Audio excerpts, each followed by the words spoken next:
En este vídeo vamos a hablar acerca de los procesos de transcripción y traducción del ADN.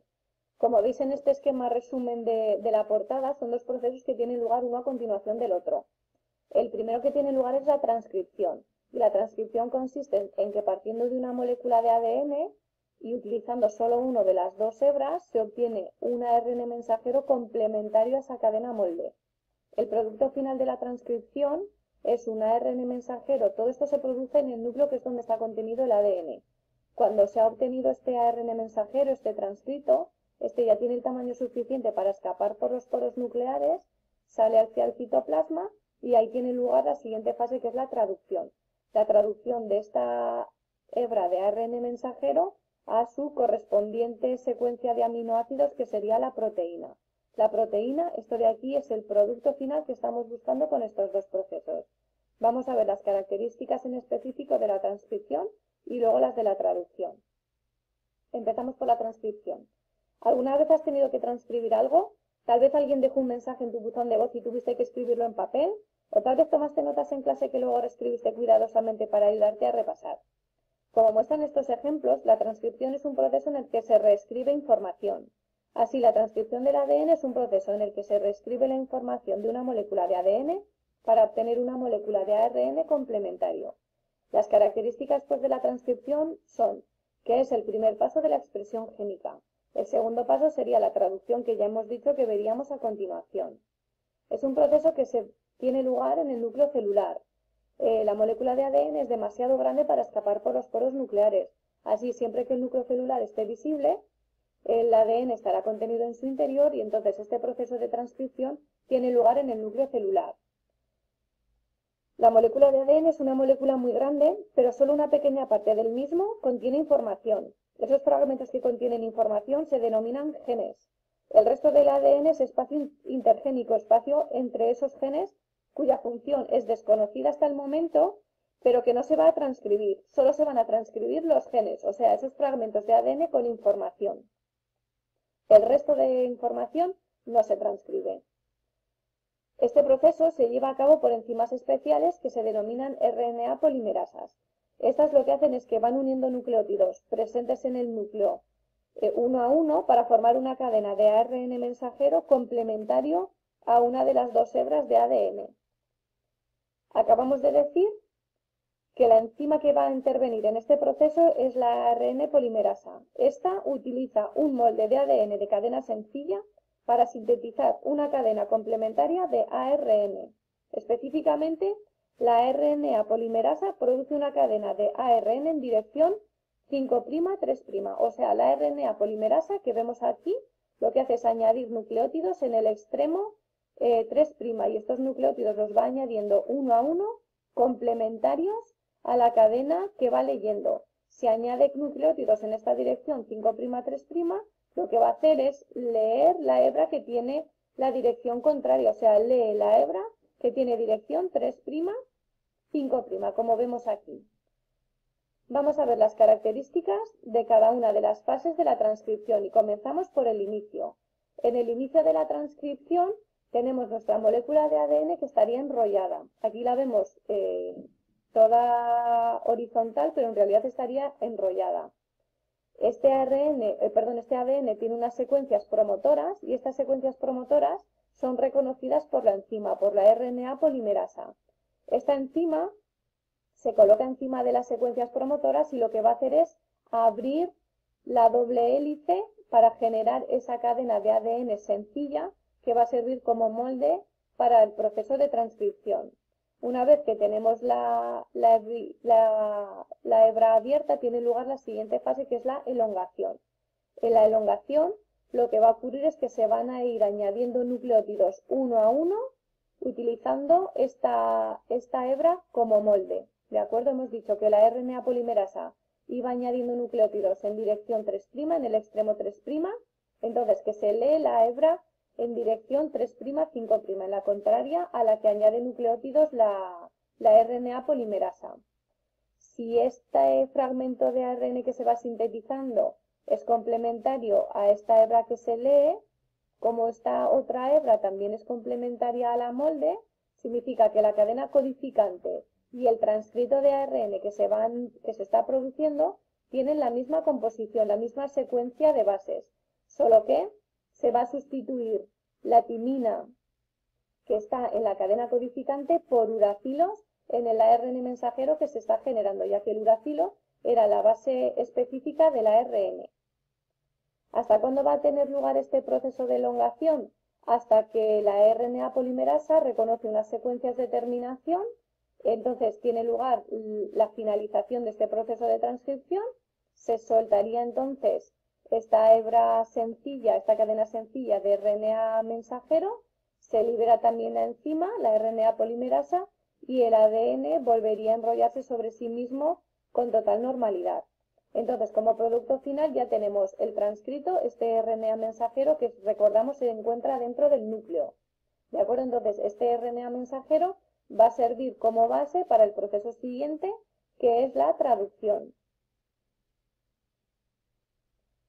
En la traducción necesitamos ese RNA mensajero que hemos generado ahora mismo y se va a producir la decodificación del mismo para construir una proteína que contiene una serie de aminoácidos en específico. El código genético es clave en todo este proceso. Las características de la traducción son que las instrucciones para crear una proteína están en la combinación de nucleótidos que en este ARN mensajero que se acaba de generar. Una característica es que los nucleótidos se van a leer en grupos de 3, en tripletes, y a cada uno de estos tripletes se los denomina codones, y a cada uno de estos codones le corresponde un aminoácido. La relación entre estos codones y los aminoácidos se denomina código genético, y el código genético es lo que vemos en esta tabla. Aquí vemos los tripletes, la combinación de bases, los tripletes, los codones, y en función de esta combinación tenemos un aminoácido que le corresponde. Entonces al codón UUU le corresponde el aminoácido fenilalanina, ¿de acuerdo? O al codón CUU le corresponde el aminoácido leucina. Este código genético tiene dos características. La primera es que es universal. Que es universal significa que esta correlación entre tripletes y aminoácidos es de la misma forma para todos los seres vivos, animales, plantas, etc. Otra de las características es que es degenerado. Si nosotros hacemos la combinación matemática de 4 bases agrupadas de 3 en 3, surgen 64 posibilidades diferentes, que son las 64 posibilidades que tenemos aquí. Sin embargo, en la naturaleza solo existen 20 aminoácidos diferentes. ¿Qué quiere decir esto? Pues que hay tripletes que codifican para el mismo aminoácido. Por ejemplo, todos estos 4 tripletes codifican para el mismo aminoácido que sería la prolina. Y además hay unos codones que son especiales. El AUG, que es el codón de inicio de la traducción, que además va a llevar siempre asociado el aminoácido metionina, y luego hay 3 codones, estos de aquí, el UAA, UAG y el UGA, que no codifican para ningún aminoácido, no tienen asociado ningún aminoácido, y que una vez que los lea el ribosoma lo que va a indicar es que se termina este proceso de traducción. Vamos a ver. Recapitulando, para que tenga lugar la traducción necesitamos ARN mensajero que se acaba de producir en la transcripción, que habrá salido por los poros nucleares hasta el citoplasma. Necesitamos también ribosomas, que es el orgánulo encargado de producir las proteínas. El ribosoma lo que hará será leer ese ARN mensajero y añadir las siguientes partículas, que serían los ARN de transferencia. En los ARN de transferencia tenemos que fijarnos en dos cosas. En el extremo superior tiene el anticodón. El anticodón es lo complementario al codón que se va leyendo en el ARN mensajero. Y en función del anticodón que tenga aquí, o del codón que se lee en el mensajero, tiene asociado aquí un aminoácido. Y esto viene dado por el código genético, por la tabla que acabamos de ver. En el citoplasma también necesitaremos que haya pues todos estos ARN de transferencia con sus aminoácidos unidos. Una vez que tenemos todo esto, ya somos capaces de iniciar la iniciación, de iniciar la traducción. La primera fase de la traducción sería la iniciación. Lo que ocurre en esta fase es que la subunidad pequeña del ribosoma, la que era 30S, reconoce a la secuencia de inicio que es el AUG. Una vez que esa subunidad pequeña la reconoce a esta secuencia, se une a ella. Y a continuación se une la subunidad grande del ribosoma. Libres en el citoplasma tendremos los ARN de transferencia. Y el ribosoma lo que hace es que reconoce el complementario, el anticodón, que sea complementario a este codón de aquí. El A, su complementario es la U, el complementario es la A y la G, el complementario es la C. Este anticodón lleva asociado siempre la metionina, por la tabla que hemos visto, por el código genético. Entonces, el primer aminoácido de una proteína siempre será la metionina. Este ARN de transferencia se unirá aquí y ya tenemos finalizada la etapa de iniciación. La siguiente fase sería la fase de elongación, en lo que va a ocurrir todo el tiempo lo mismo. Una vez que tenemos el AUG de inicio, las siguientes bases se van a organizar de 3 en 3, en grupos de 3. Esos serían los códones. Entonces, el ribosoma lo que hace es añadir ARN de transferencia que tenga el anticodón complementario al codón del mensajero. ¿De acuerdo? ¿Y qué aminoácido tendrá aquí? Pues el que nos dicte el código genético. En este caso será fenilalanina.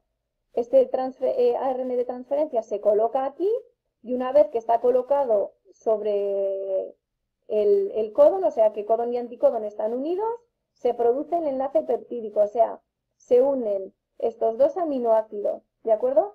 ¿Hasta cuándo tiene lugar este proceso? Pues hasta que se reconocen las secuencias de finalización y entonces tiene lugar la terminación de la traducción. Estas secuencias de finalización eran 3. Se dan indistintamente, pero solo hace falta que haya una, no hace falta que estén las 3. Estas secuencias eran el UAA, que es lo que tenemos aquí, la secuencia que tenemos aquí, podría ser también el UAG o el UGA. Una vez que el ribosoma lee este codón, añade el ARN de transferencia correspondiente y ese ARN de transferencia, recordar que no tenía ningún aminoácido asociado, ¿de acuerdo? Y que entonces el ribosoma da por finalizada la traducción, liberando la proteína sintetizada al citoplasma, que es lo que estábamos buscando. Se liberan también las dos subunidades del ribosoma y el ARN mensajero se desharía en el núcleo, o sea, en el núcleo, en el citoplasma.